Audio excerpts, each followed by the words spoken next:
Hur gör du i Sverige? Regler, oskrivna regler och lagar. Hur du gör i Sverige beror på vilken situation du är i och vilka människor du umgås med. Olika människor har olika sätt att vara. Det finns regler, oskrivna regler och lagar som man måste följa. Regler finns bland annat i din familj, på skolor och på arbetsplatser. Det kan vara att du måste komma i tid till jobbet. Du måste hämta dina barn i tid på förskolan och på fritids. När du ska bada i ett badhus, duschar du före badet utan badkläder. Det är en regel. Det blir inte alltid direkta straff om du bryter mot regler. Men fortsätter du att bryta mot reglerna kan du förlora jobbet eller få andra problem. Oskrivna regler är regler som de flesta känner till, men de står inte skrivna någonstans. Till exempel, du får inte peta dig i näsan. Du tackar för maten när du har blivit bjuden på något. Du pratar lagom högt och lagom mycket.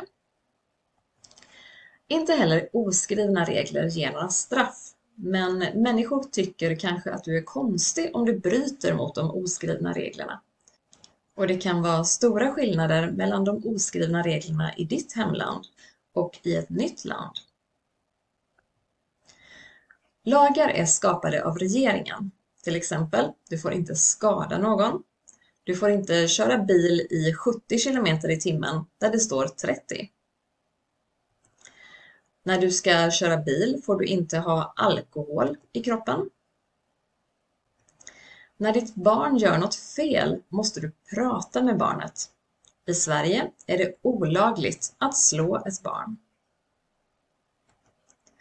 Om du bryter mot lagar begår du ett brott. Då kan du dömas och får betala böter eller så hamnar du i fängelse. Här kommer några exempel på oskrivna regler i Sverige. När du blir hembjuden till någon kommer du i tid, inte före och max 5 minuter efter. Om du blir mer än 10 minuter sen skriver du ett sms och meddelar när du kommer. När du hälsar på hemma hos någon tar du av dig skorna innanför dörren. När du tvättar händerna i badrummet hemma hos någon torkar du händerna på en handduk där det står gäster. När du äter mat hemma hos någon äter du upp allt du har på tallriken. Hos svenskar får du ofta ta mat själv. Då har du själv ansvar för att ta så mycket som du orkar äta. Det anses ofint att slänga mat. När du äter från en buffé på en restaurang tar du också så mycket mat som du orkar äta. Om du lägger dig på badstranden lägger du dig lagom långt ifrån de andra på stranden, inte för nära och inte för långt bort. Och du grillar bara på platser där det är tillåtet att grilla. När du blir bjuden på knytkalas tar du med dig något som du kan bjuda på. Och du får äta både av din egen mat och det som de andra har tagit med sig. När du blir medbjuden på picknick tar du med dig din egen mat och dryck och kanske något som du kan bjuda på. Du tar med dig något att sitta på, kanske en filt. När svenskar säger nej tack menar de nej tack. De vill inte att du tjatar på dem för att de ska ändra sig. När det finns en kö ställer du dig sist i kön och väntar på din tur.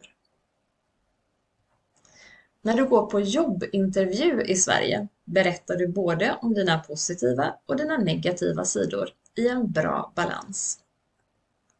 Om du skryter mycket om dina bra sidor så ses det som negativt i Sverige.